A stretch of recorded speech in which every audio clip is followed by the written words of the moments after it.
chỉ bay ule vậy nun kong roi tu atan pathian thu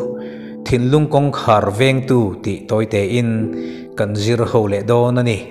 he hi tukin devotion atana kan lo mang le don nia ama sa in pathian thu pon bung thum chang som ni hi lo ngai khale masa ila ngai te kong khar bula dingin ka kik hi tu po in ka o hria akong a hon chuan a hne na ka lu tanga a hne na zan ria ke yanga ani po in ka hne na a ei bokang lalpan mal som ro se amen tun ma chuan kan pi le pu te huna thing fakin kongka andova atok ema in rok ti vela om velem lo uruk ruapiang te kha kut kem ne yan ti a khua a an tui tlalova antan khochunga dum lova an pem pha hil thin an ti thing fak khat hi atokin ahim emani tun la ya ero chuan tala lian pui te rot le bar te po ahim talo chu wangin zan rea phei chuan kongka kik na zong hon chi ani to lova kan khovel hi sual to ma wangin film khuro lo tu ta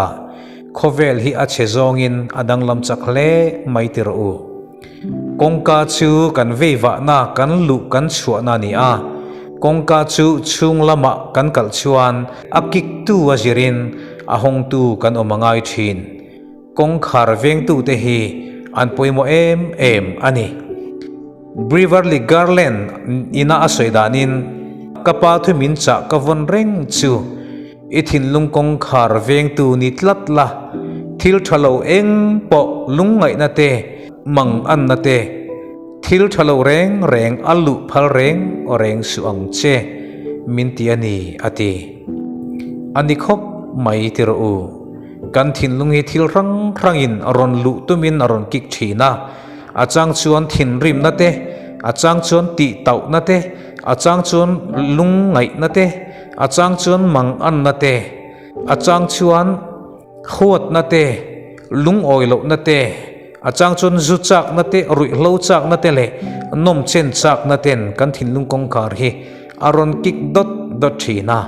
chumia ta na chuan aman ruwa anom thina ni chunga man ro te chu kan thian thatak te emo kan veng chung mi tu emo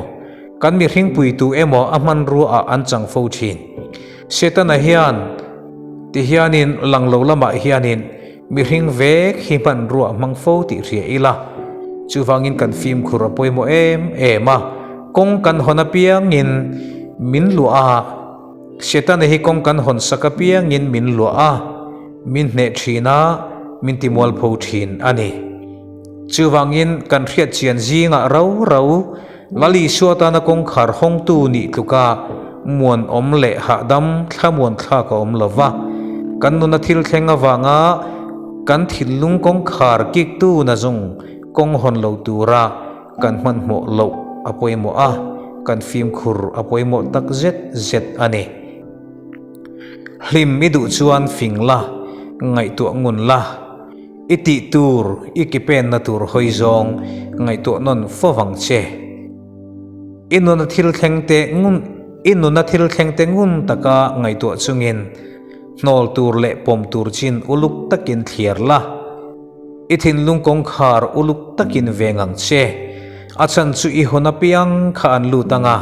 I hon fu lo chuan itan chiat na nianga I hon fu chuan itan mal som na ani theyang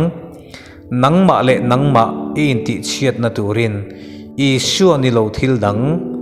Krista mel ma reng kong hon hau suang che achan chu ithin lunga setana kong I hon chuan nangma atharau thiang lim kha itimit mayang tirko pola chuan tharau chu timit suati a tharau timit lo tur chuan sultan kan thin lung kong kan hon lo angai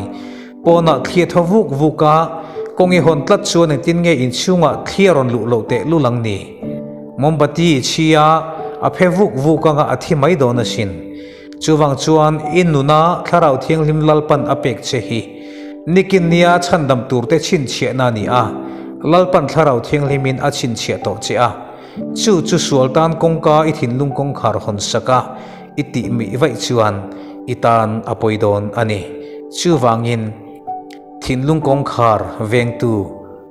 i thin lung kong khar veng tu chu nangma in yawangin i hon sak tu ra chiang la phim khurang che lalpana thu kan zatan mal som ro se amen i tong tayang u